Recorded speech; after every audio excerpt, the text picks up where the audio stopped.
This is SEMA Central. I'm Kevin Ostie at the 2017 SEMA Show here in Las Vegas. And one of the things we see here at the SEMA Show is emerging technologies and ways to apply new stuff, maybe to old stuff, new stuff in different ways. And I'm joined now by Ben Horst. Ben, welcome to the stage. Thank you. Tell me a little bit about what's going on in your world and what your company is up to. Sure. So my company's called Eddy Motorworks. We're based in Atlanta, Georgia. And we're trying to put a different spin to the whole electric car thing. I think it's been said a lot in all the different shows that we've been to here at SEMA Show, all these different things. People mention how the electric car thing is coming. Everyone kind of agrees on that, but all the cars that we see right now are either, we like to say, they're either suede covered spaceships or unexciting pods.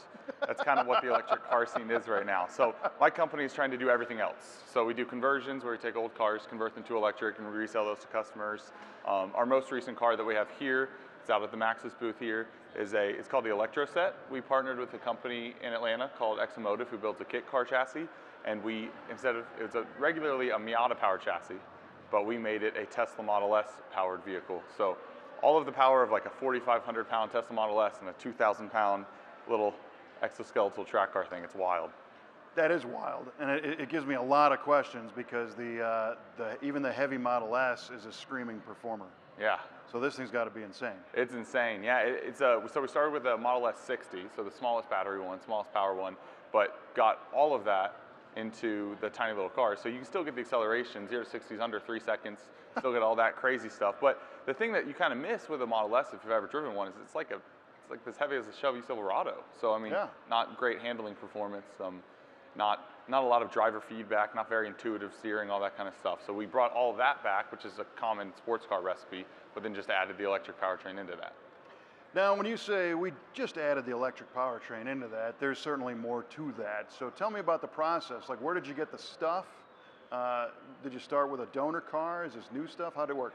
Yeah, we started with donor car. It turns out there's actually a lot of Tesla Model S's on the road and also in salvage yards right now.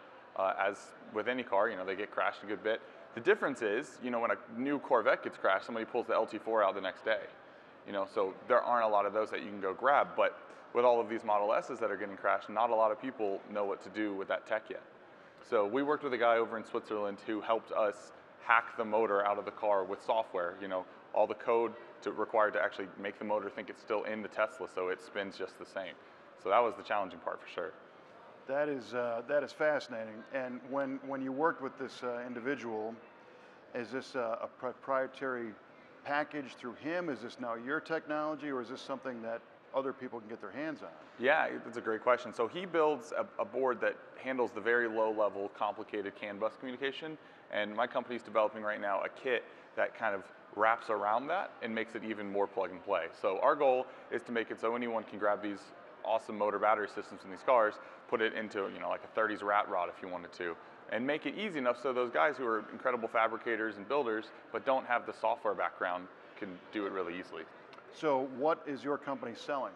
Right now, we do conversions as a service at our shop in Atlanta, and we're selling the Electro Set as a turnkey vehicle. But like I mentioned, right now we're developing that kit, and that kit would be a couple computers, wiring harness, and all the software involved, and then so that all you would need is a donor Model S, our kit, and then whatever car you want to pop it into.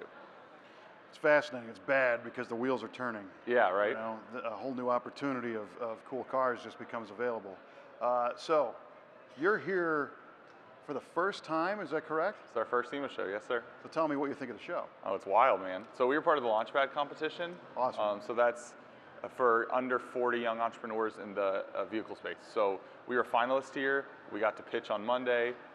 Unfortunately didn't win, but like I said, it's our first year. So I mean, it's crazy just to be here. We have a small booth, we have a car here. I mean, it's just sinking it all in. Yeah, you are deeply immersed in the SEMA show and SEMA experience because there are people that never have a booth, there are people that never have a product and never go through the launch experience, especially a young guy like yourself. I mean, it's both feet and both hands. Yeah. You're deep in it. Yeah. What do you think some of the benefits of the Launchpad experience are? We have a good background. We went to engineering school. We have all that, but the business side, and specifically the automotive business side, is just something that we don't have a lot of experience with, and the best way to learn about it is just to be around all these people who are the best in the world at it. So being at the Launchpad competition, especially the finalist event where we got to pitch on stage and had 5 industry judges, Stacey David, Jesse Combs, had them giving us immediate feedback, was a super cool thing. And we, even just this week, have kind of reevaluated exactly what direction the company's going to go. Like I mentioned, from doing full vehicles to these kits. Excellent. Well, it's good to hear that you got some good feedback. We found that a lot of these businesses and companies are very willing to share and help. Yeah, that's very true. Yeah. Well, Ben, congratulations Thank you. on the success of the project so far. It's super cool. Thanks. And we always talk about, you know, what's the next thing and what's the next generation doing, and here you're the next generation doing the next thing. That's the goal. We want to make it so the joy of hot rodding and going fast for no reason doesn't have to go away with the new technology that's coming. Going fast is fun no matter what. Exactly. Right on. More cool stuff from SEMA 2017 here at the SEMA Central Stage.